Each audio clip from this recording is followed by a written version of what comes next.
गुरु ने तुमको सच्चा ज्ञान देना है, सच्चा राज देना है, सच्चा भेद देना है, तुमको राय रास लगाना है। इससे अलावा जो गुरु के रूप को समझते हैं वो मूर्ख है।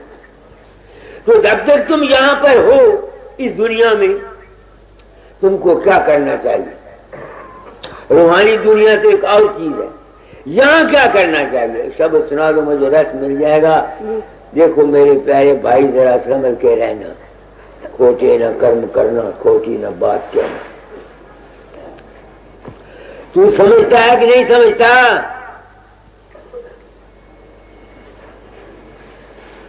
तेरी बीवी से रोज झगड़ा रहता है, तुम ये समझते हो कि झगड़े का नतीजा तुम्हारे लिए अच्छा होगा? कभी नहीं होगा, कभी नहीं होगा, कभी नहीं होगा। लोग मुझे पैसे देते रहो, मुझे दूध पिलाते रहो, मुझे मिठाई देते रहो, बात शांति भी सुन रही होगी, तुम भी सुन रहे हो, बात बिल्कुल सच्ची है, साफ कर देता है। कर्म जो जो करेगा तू अंत में भोगना पड़ना। मेरे प्यारे भाई, मैंने आपको साबित कर दिया कि जो कुछ तुम्हारा जुबान बोलती है, ख्याल है तुम्हारे, इनका असर है,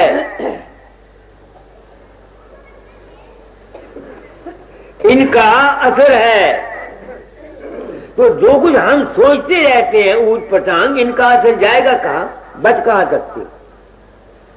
मुझे अगर फेलियर हुआ है, मैं कहता तो हूं, अगर मुझे फेलियर हुआ है तो ये हुआ है कि आया इस मन को अपने काबू में रखना, अपने ख्याल हमारे बस में है या कि नहीं, यहां मैं फेल हो गया। ये बात सच्ची। फिर जब मैं समझता हूं कि ये फेलियर का काम है, अपने बस की बात नहीं है, या पिछले कर्म है, या हम काबू नहीं कर सकते अपने मन को, तो फिर तेरी कह गई मेरी। फिर मैं सोचता हूं इस दुनिया में दुख सुख हमेशा ऐसे आते ही रहते हैं। तो फिर संत कहते हैं ये काल की रचना, इसमें दुख सुख हमेशा आते रहते हैं। उन्होंने जीवों को इस मन के चक्कर से निकालने का उपदेश दिया।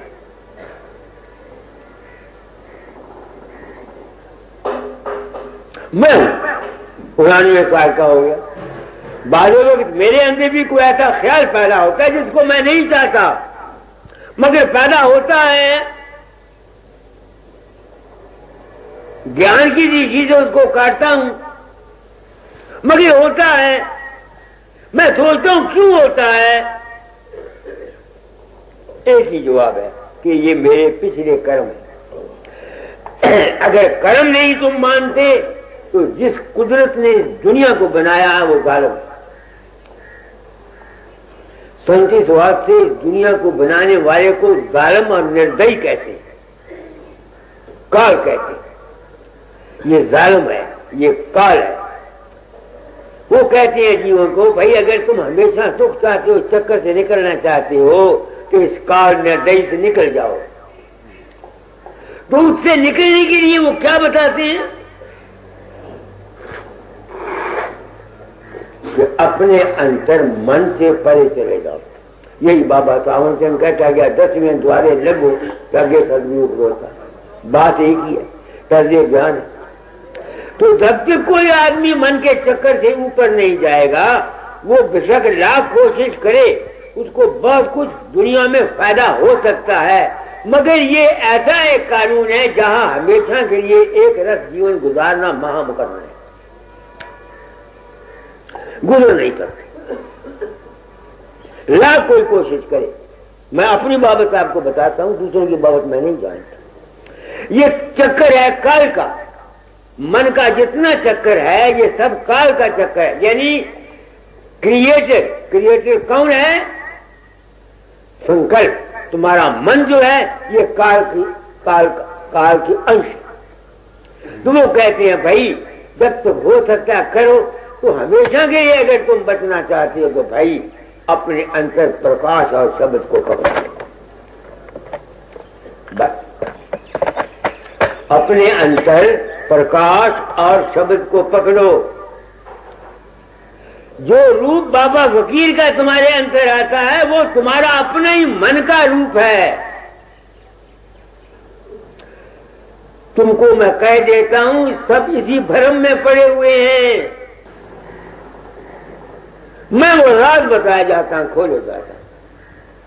क्या इंसानी नस्ल, तू अपने ही अज्ञान, अपने ही वहम से मुख्तलिफ मजहबों में, मुख्तलिफ पंथों में, मुख्तलिफ जातों में, मुख्तलिफ तरीकों में बट गया और तेरे अज्ञान की खातिर खून की नदियां बह गई। आपस में झगड़े हो गए। इस्राइल और अरब का झगड़ा, हिस्ट्रियों को पढ़ो। बौद्धों को इन्होंने, सन्यासियों ने कितना मार मार के फूंक फूंक के निकाल दिया जहां से। ये है क्या? मतलब जहां बरकत की चीज थी वहां इस अज्ञान की वजह से यह लानत की चीज बन गई। मजहब के बगैर तो कोई रह नहीं सकता।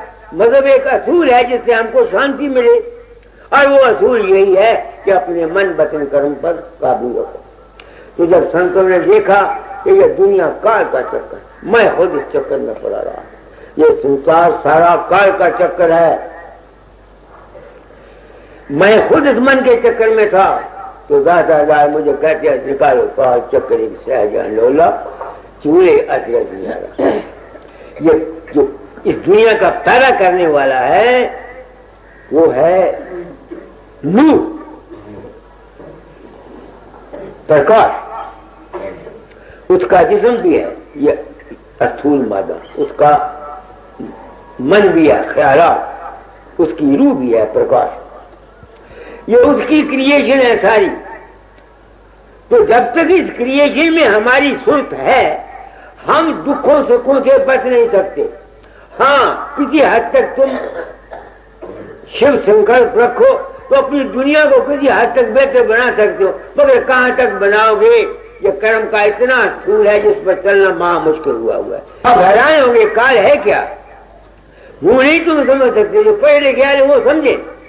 तुम्हारी बैटरी है, उसमें एक इलेक्ट्रिक मोटर फोर्स है, वोल्टेज है, उसमें से करंट निकलती है, वो करंट हरकत करती है, पंखे चलाती है, चक्कियां चलाती है, बल्ब जलाती है, कितना काम करती है। फिर वो मुड़ के कहां जाती है? जहां से आई थी। तो इसी तरह से हमारी जिंदगी जो है, हम उस इलेक्ट्रिक मोटर फोर्स जिसको सत्य या अलग अगम कहते हैं, मालिक की जात, वहां से निकल के हम आए हैं, यहां खेल करते हैं। तो जब तक हम हरकत में हैं हम झूलते हैं, जब तक करंट चल रही है वो झूल रही है, जब तक हमारी जिंदगी उसमें से बाहर आए हुए हैं वो हरकत में रहेगी। तो जो चीज पहले हरकत में आई वो क्या है? वो काल। एक काल नहीं, जहां एक बैटरी है, जो जानते हैं उनको पता लगेगा, उसमें से सर्किट निकलते हैं। एक बैटरी है, मैं शायद तार के महक में काम कर रहा हूं, मुझे पता है। एक बैटरी है, उसमें से एक सर्किट लाहौर को वर्क करता है, दूसरा जंदर वर्क करता है, तीसरा कलकत्ता वर्क करता है। बैटरी एक ही है उसमें से। इसी तरह से वो जो मालिक के कुल है, जो जात है, उसमें से खबर नहीं कितने करंट निकलते, कितने लोग हैं, कितने ब्रह्मा हैं, कितने विष्णु हैं, कितने पताल हैं, कितने मुल्क हैं, कोई अंत नहीं पा सकता। तो जिस तरह से करंट एक निकल करके फिर वापस जाती है, उसकी मौत हो जाती है। जिस तरह से एक किरण जिसने ये दुनिया बनाई है, भूलो, वो भी किसी वक्त में प्रलय में आके खत्म हो जाता है। जो उपजे सो दिन से, क्योंकि करंट निकली है इसलिए प्रलय और उत्पत्ति होती रहती। ये बेअंत लीला है उस मालिक की। अनुभव इसको जानता है, अनुभव में आकर मस्त हो जाता। बेअंत दुनिया। तो दादा फरमाते, मेरे नाम शब्द है कि ये जितना काल सब झूलता है, जो चीज हरकत में है वो झूल रही है। तो हमारा जो सेल्फ है, हम उस बेहरकती से आए हैं और यहाँ झूल रहे हैं। सुन फकीर यह गुर उपदेशा, मैं भी तुझे सुनाऊं, बात जो मेरी मन से माने, इस झूले से बचाऊं।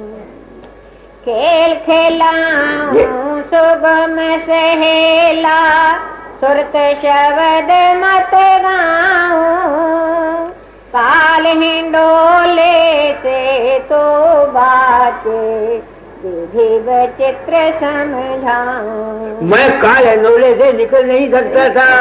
ये जो गुरुवाई मुझको दी थी, काल हिंडोले से निकलने के लिए दी थी, क्योंकि मेरा द्वैत नहीं जाता था। मैं तो दाता था कि मुखड़े के साथ महर्षि के साथ जुड़ा हुआ था।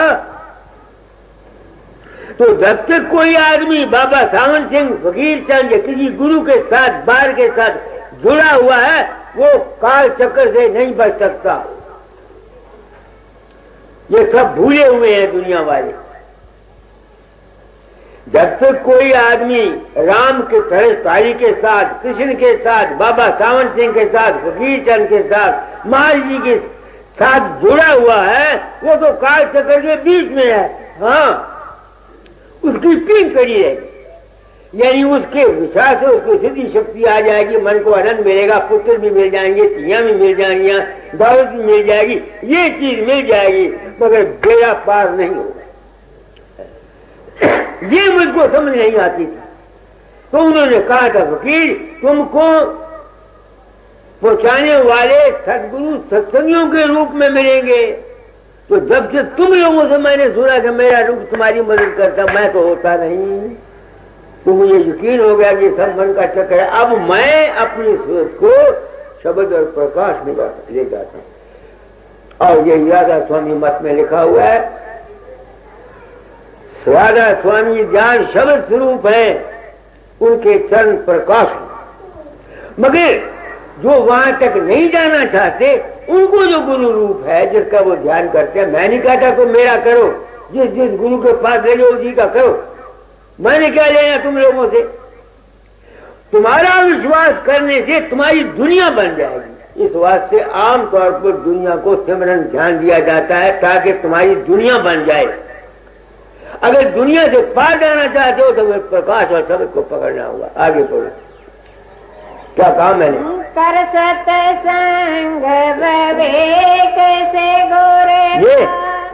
गुरुदयाल हितकारी, साधु बन कर साध ले युगते, जा झूले के पारी। वो कहते हैं अगर तू पार है तो कहते हैं सत्संग समझबूझ के साथ कर। पिछले जमाने में सैन बैन उन्होंने बताया, इशारा किया, इशारों वालों ने समझा, जिसकी किस्मत में था, दूसरे नहीं समझ सके। मां ने इशारा छोड़ दिया, मैंने डंडा हाथ में लिया, बिल्कुल बात स्पष्ट करी। इससे नुकसान ये है, मेरा डेरा नहीं बड़ा बनता, मुझे पैसे नहीं आते, पर्दा रखता तुम लोगों को, जितना मर्जी तुमको लूट के खा जाता।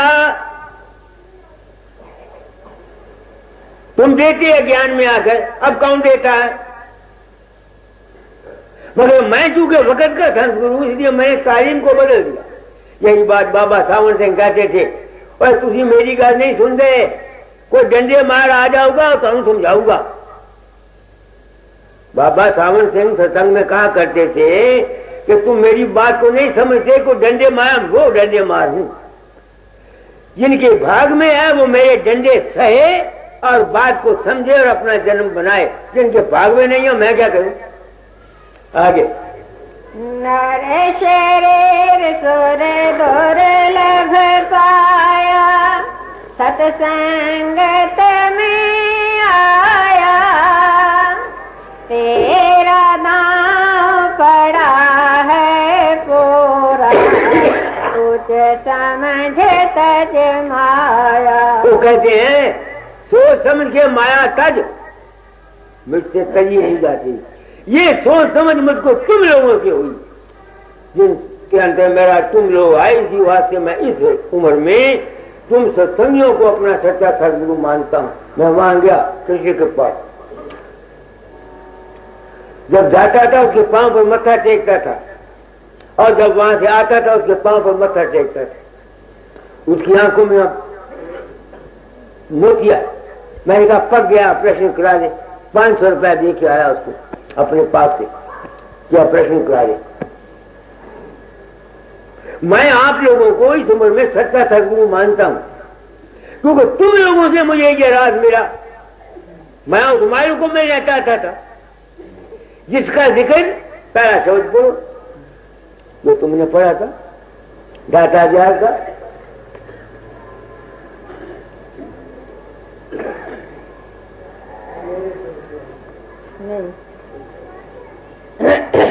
ये तेरा भेद न जाने हाय जगत धोखे में रहा। वो भेद क्या है, वो मालिक क्या है? वो कहले जगत सब धोखे में है।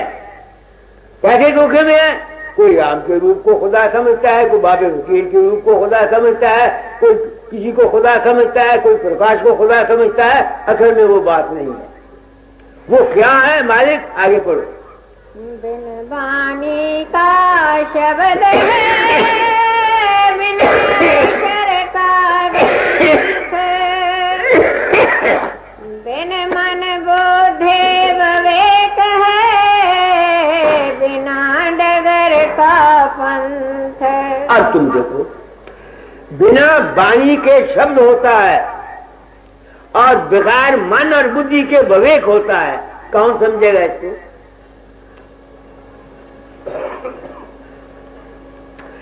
जब मेरी सूरत इस मन के चक्कर को तुम्हारी दया से छोड़ जाती है तो आगे प्रकाश और शब्द के आगे जाती है ना,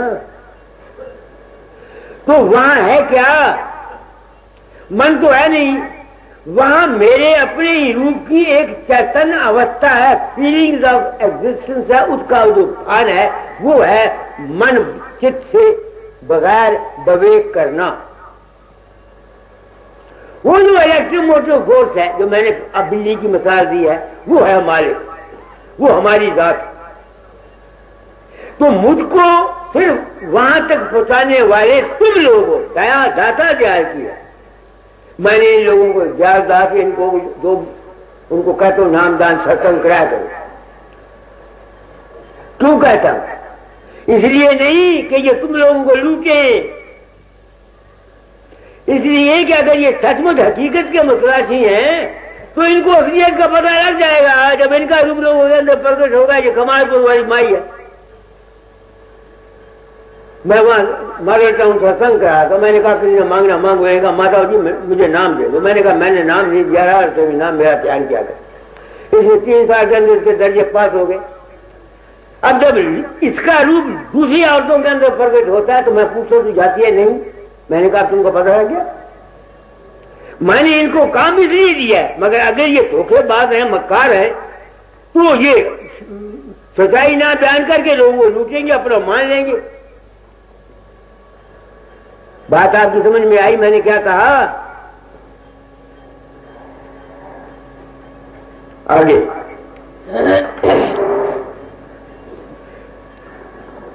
कोई कैसे आए जाए भरम की धार बहा। वहां कैसे कोई आ जाएगा? वो जो अवस्था है जहां मैंने कहा मन नहीं है, प्रकाश और सब तो पहले जो हमारी जो, वहां कैसे कोई आ जाएगा? सब दुनिया भरम में फंसी हुई है।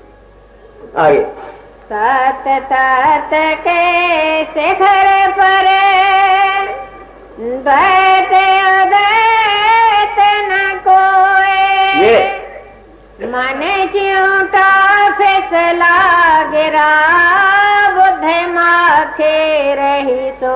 जब इंसान की तवज्जो सबको खोल के वहां चली जाती है, वहां न मन है, न चित्त है, न बुद्ध है, न अहंकार, न दुनिया है, न खालिक है, न मखलूक है, न गुरु है, न चेला। वो एक हमारी अपनी याद अवस्था है। जिस तरह इलेक्ट्रिक मोटिव फोर्स, इंजीनियर साहब बैठे हुए ये समझेंगे, जैसे इलेक्ट्रिक मोटिव फोर्स के अंदर, बैटरी के अंदर कोई करंट नहीं, कोई रेजिस्टर नहीं, कोई पंखा नहीं, कोई कुछ नहीं, वो अपने आप में आप कायम है। इसलिए वो जो मालिक की जात है वो अपने आप में आप कायम है। हम वहां से आए हैं। जो शख्स अपने घर जाना चाहता है उसके लिए यह रास्ता है। सिमरन यानी पिंड अंड ब्रह्मांड से परे जाओ। पिंड जिस्म, अंड तुम्हारा मन, ब्रह्मांड जो तुम्हारा मन रचना करता है, खेल करता है तुम्हारे अंदर। दृश्य तुमको नजर आते हैं, पहाड़ आते हैं, सूरज आते हैं, चांद आते हैं, सितारे आते हैं, ये ब्रह्मांड है तुम्हारे अंदर है। तो जो आदमी इनसे परे जाएगा वो अपने घर जाएगा, वो जन्म मरण से रहित होगा। उसके लिए ना कोई जन्म है, ना मरण है, ना कोई काम है। आगे चित पक्षी न उड़ाए, बहुत दुख कष्ट सह, तेरा भेद न जाने, हाय जगत धोखे में रहा।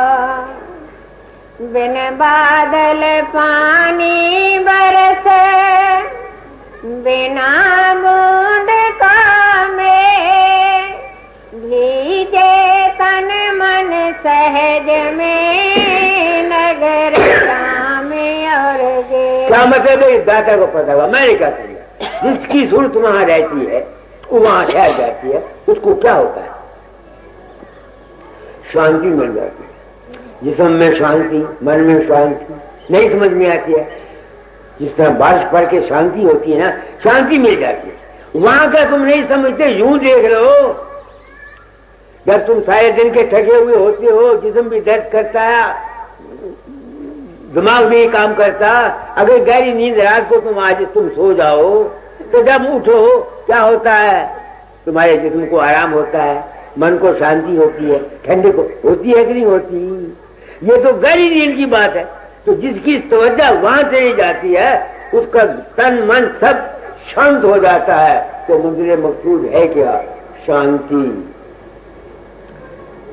उस अवस्था में आकर मैंने आपको मिसाल दी कि तुम सारा दिन थके हुए हो, काम करते हो, थक के तुम सो गए, आराम कर लिया, नींद आ गई।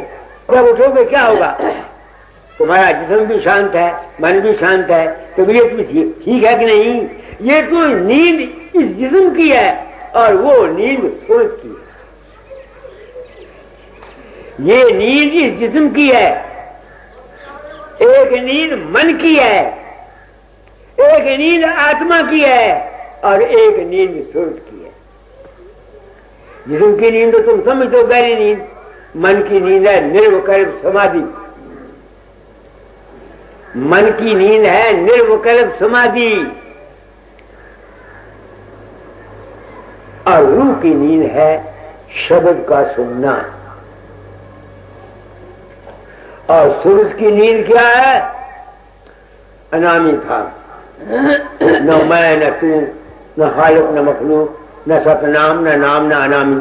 वो अवस्था है। ये चार हालतें हैं हमारी नींद की। मैंने नींद कह दिया, संतों ने सुन कह दिया। तीन सुन के पारा वो है देश हमारा, ऐसा कह दिया। वो सुन क्या है? नींद में तुम जिस्म को भूल जाते हो ना। गहरी समाधि में, मन की समाधि में तुम मन के संकल्पों को भूल जाते हो। ऐसे ये तरीका है। आगे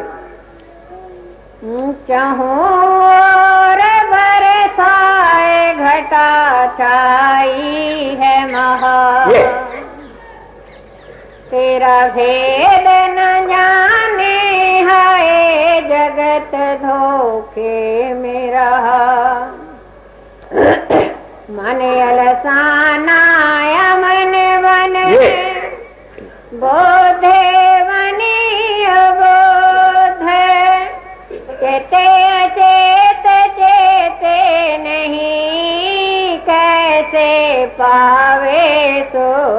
अभ्यास करता हुआ मन अमन हो जाता है, ठीक नहीं करता, चित्त अचित हो जाता है, बुद्धि अकल काम नहीं करती। वो जो अवस्था है वो है हमारे अपने आध घर की। आगे नहीं सूझे जतन उपाय किसने मरम लहा। कला जतन कोई नहीं, किसी को ये भेद नहीं मरम का। ये मरम बाहर का गुरु देता है, ये भेद बाहर का गुरु देता है। आगे नेति नेति कोई कहे, तिएति कहे कोई, नेति एति कोई नहीं, चतुराई गई खो। जब तुम गहरी नींद में बेहोश ही पड़े होते हो, कुछ सूझता है?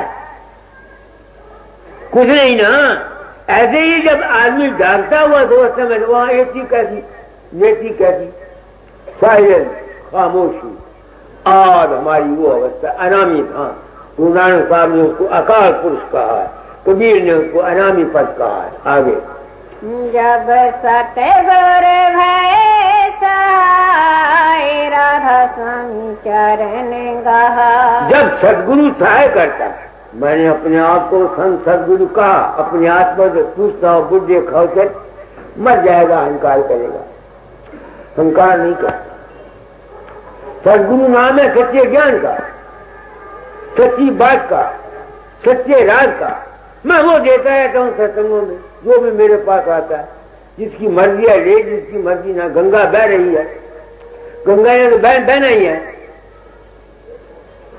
जो नाले बेहतर रेडो से किनारे पर जाके छींटे ले ले, रेडो सैर करे तो कम से कम ठंडी हवा ही आएगी। अब रह गया सवाल, अपनी आत्मा से पूछा करता हूं, लोग तेरे पास आते हैं, तू क्या कर सकता है? एक सवाल। इनका लड़का बीमार है, कोई दुख नहीं आता है।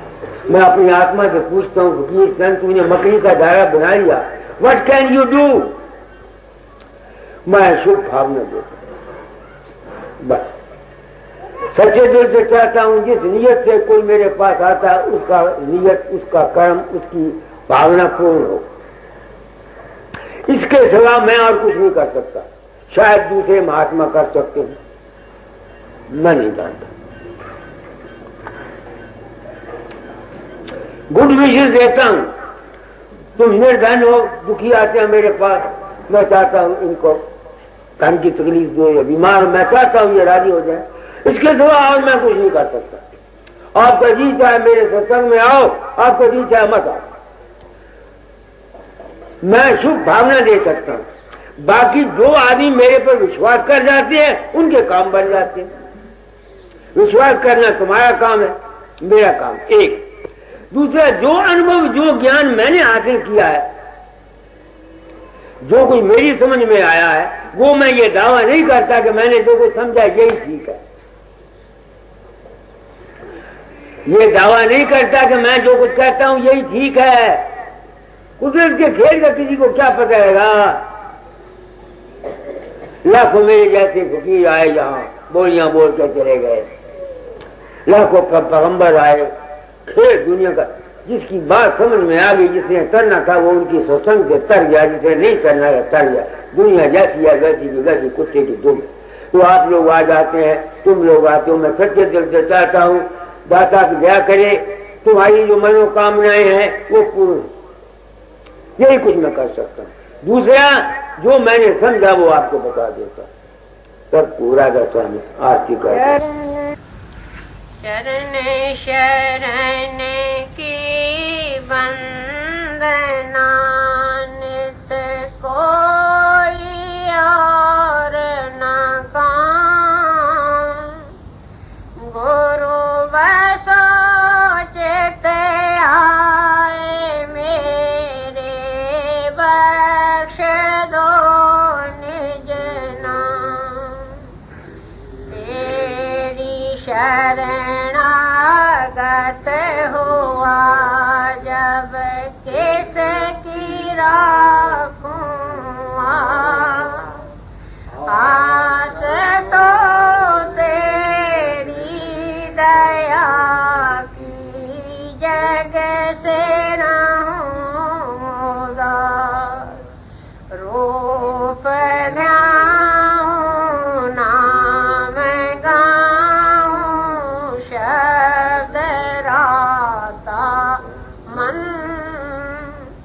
आठों नाम तेरा ही सुमरन भाग मेरा धन शेष पर निज कर कमल धर लिया चरण लगा पतते पापी तर गया गुरु शरण तेरिया मुक्ति के नहीं चाह मन में भक्ति प्यारी ला राधा स्वामी की दया से भाग्य पूर्ण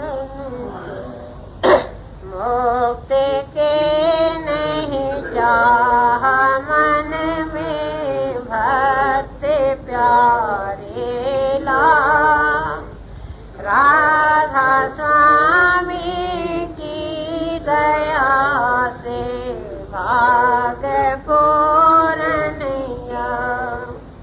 शरण शरण के वंदना